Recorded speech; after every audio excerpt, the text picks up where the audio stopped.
어제 우리 시청자 국민들께서는 국회에서 일어난 부동산 관련된 어제 13개의 법안이 11개인가요? 제가 순간 헷갈렸습니다. 3개 상임위에서 네. 10개가 넘는 부동산 관련되는 법안이 이제 소관 상임위를 통과했는데 국토위에서 보니까요. 국토위라 기재위에서는요.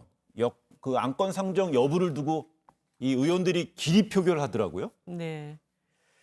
사실 예. 이제 모든 법안이라고 하는 것은 법안 소위에서 여야 간의 합의를 통해서 어떤 안건을 다룰 것인가, 그리고 그것이 합의된 안이 이제 최종 전체 상임위원회에 부의가 돼서 그것을 결정을 하는 이런 과정을 거치죠, 통상적으로. 네. 그런데 소위 구성 자체가 지금 21대 국회에 들어와 가지고 진행되고 있지 않았기 때문에 아마 민주당 입장에서는 더 이상 부동산 입법안을 미룰 수 없다라고 생각하고 이것을 이제 밀어붙였다고 봅니다. 네.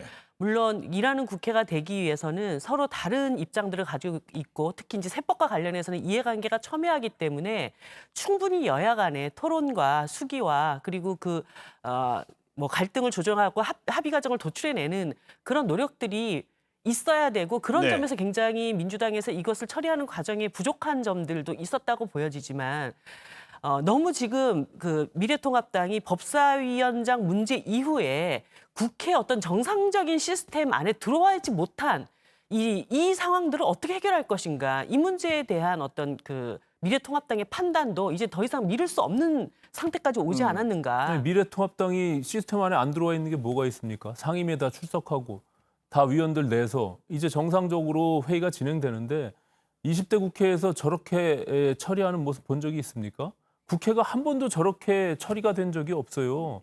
소위 업무 보고도 하고 소위를 거쳐서 정상적인 프로세스를 거친 다음에 통과를 해도 하는 게 마땅하지, 저런 식으로 일방적으로 본인들이 제출한, 더군다나 정부가 국회를 통해서 청부 입법한 내용들을 딱 상정시켜 놓고 네. 오늘 통과시키겠다, 불필요하면 다 나가라는 식으로 저렇게 얘기하는 것은 저는 마땅하지 않다고 봅니다. 저게 있을 수 없는 일이고요. 저게 의회 독재의 시작이죠. 앞으로 미래통합당이나 야당이 거기 뭐로 들어갑니까? 민주당의 뜻에 동의하는 그런 당만 들어가면 되는 겁니다. 앞으로 저렇게 할 것 같으면 한 번도 제가 19, 20대 때 본 적이 없는 일이 벌어진 것이고요. 네. 앞으로 민주당은 저런 식으로 국회를 운영할 것 같으면 이 선진화법 때문에 예전처럼 만약에 저런 일이 반대 정부에서 있었다면 정의당이나 민주당은 몸싸움하고 막았을 거예요. 선진화법이 없을 네. 때는. 네. 근데 지금 그걸 못 막기 때문에 불가피하게 저렇게 가고 있는데, 저거는 앞으로도 국회를 저렇게 운영한다면 저는 미래통합당이 국회에 들어갈 이유가 없다고 생각합니다. 네, 저런 어떤 방식, 일방적으로 밀어붙이기의 방식에 대해서 제가 전적으로 동의하는 것은 아닙니다. 네.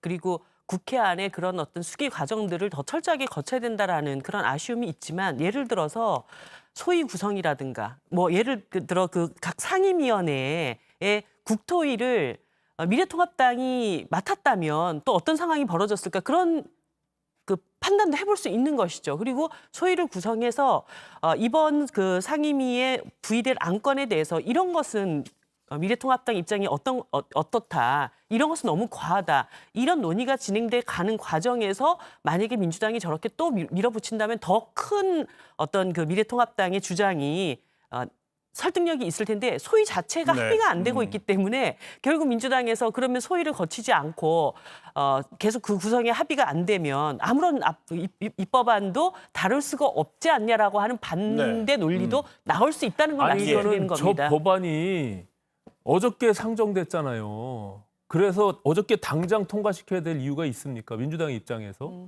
그럼 야당을 설득하고 지금 말씀하신 대로 한 번, 두 번의 시간들을 거친 다음에 그래도 안 되면 해야죠. 그리고 법안이 저렇게 그냥 날치기식으로 통과되는 경우가 있습니다. 저렇게 중요한 법안이. 온 국민들한테 다 영향을 미치는 법안입니다. 거기에 대해서 대체 토론도 없이 소위에서 여러 가지 수기하는 그런 시간도 없이 어저께 상임위 통과시키고 오늘 법사위에서 또 통과시키는 저런 일을 저는 단 한 번도 본 적이 없어요. 여지껏 간사 간의 합의를 이뤄내서 아무리 다수석을 가진 정당이라도 합의를 이뤄내서 거기에 안건까지도 다 합의해서 네. 올렸지, 저런 식으로 일방적으로 날치기 하는 게 언제 있었습니까? 네, 저는 그 부분에 대해서 민주당 입장을 옹호하고 싶은 생각은 없고요. 다만 미래통합당도 이 문제를 해결해 나가려고 하면 어떻게 해야 되는가에 대한 말씀을 드리는 것입니다. 네. 그러니까 소위 구성을 빨리 하는 것이 좋겠다. 그래서 지금부터 들어오는 법안들에 대해서 미래통합당의 입장을 분명하게 정리를 해나갔으면 좋겠다는 말씀을 드리고요. 네. 임대차 보호법의 경우에는 여러 가지 부동산 시장에 굉장히 부정적인 어떤 시그널을 줬습니다. 그러니까 전월세 상한제라든가 이런 것들이 막 진행되면서 전셋값이 폭등하고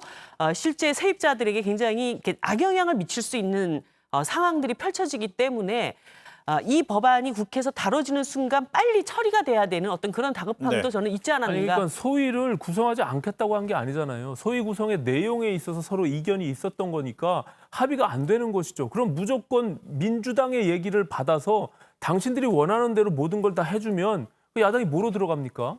민주당도 전혀 양보하지 않고 법안도 그렇고 소위 구성의 숫자도 그렇고 모든 것들을 민주당이 원하는 대로 하자는 거예요.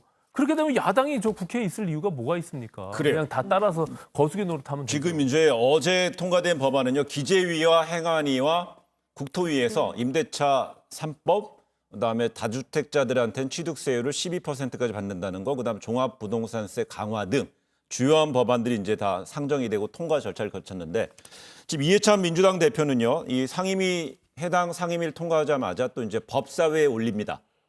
본회의 직전인 법사위까지 올리는데 이러면서 부동산 관리 입법들에 대해서 국회 추가 논의보다 속도가 더 중요하다 이렇게 분명하게 입장을 밝히고 있어요.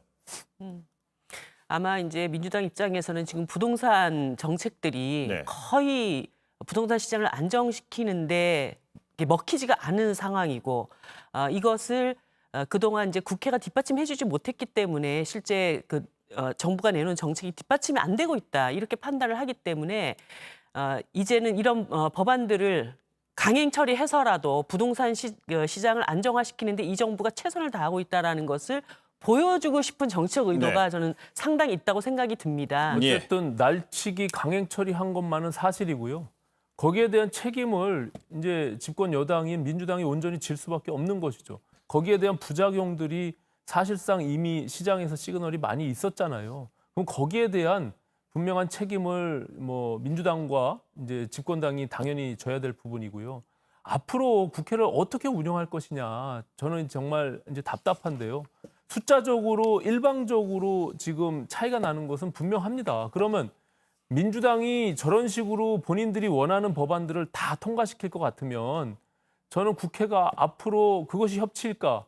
그리고 야당으로서는 그러면은 불가항력으로 어떻게 막을 수 있는 방법이 없잖아요. 지금 현재로는.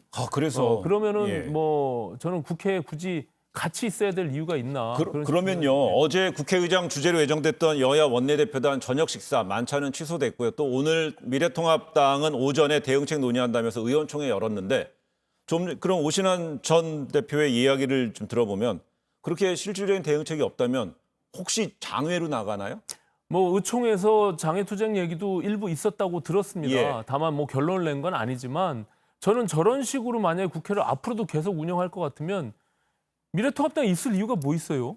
예, 솔직히 그냥 옆에 가만히 앉아 있는 것뿐이 없잖아요. 그러면 의견을 내도 받아들여지지 않고 그냥 민주당이 원하는 법안, 원하는 대로 또 모든 것들이 민주당의 의견대로 그냥 거수기처럼 손들어 달라는 건데 그럼 야당의 존재 의미가 없죠. 과거 네. 같으면 몸으로라도 막았지만 지금 선진화법 때문에 몸으로 막을 수도 없잖아요. 그렇게 되면 결과적으로 저는 저 공간에 같이 있을 이유가 뭐가 있나. 그리고 모든 책임을 네. 그냥 민주당 혼자 국회를 운영하는 것이 맞다 이렇게 생각합니다. 혹시 저거는 어떻게 봐야 될까요? 8월 4일 날 본회의를 열어서 이 관련된 부동산 관련된 입법 법안을 다 통과시키려다 보니까 만약에 지금 야당에서 주장하는 대로 소위 구성하는 데 시간이 지연되거나 그러게 되면 이번 임시국회 처리를 못하게 되면 아주 긴박한 법안인데요. 이미 다 처리를 했는데요. 뭐 그렇기 때문에 이제 뭐 날짜를 지금 8월 4일이 아니라 뭐 7월 30일 날 처리해야 된다고 지금 얘기가 벌써 나오고 있는데 네. 본인들이 원하는 날짜 다 정해놓고 무조건 가야 된다라고 하는 그런 발상 자체가 협치가 안 되는 거죠. 의회를 그래요. 저렇게 운영하는 걸 한 번도 본 적이 없습니다. 알겠습니다. 한 가지 어떤 사안을 가지고 상임위에서 밤을 새고 뭐 회차 변경해가면서까지 토론하기도 합니다. 그런 점에서는 상당히 민주당이 이번 일을 처리하는데 아쉬움이 있다고 저도 생각을 하고 예, 있습니다. 알겠습니다.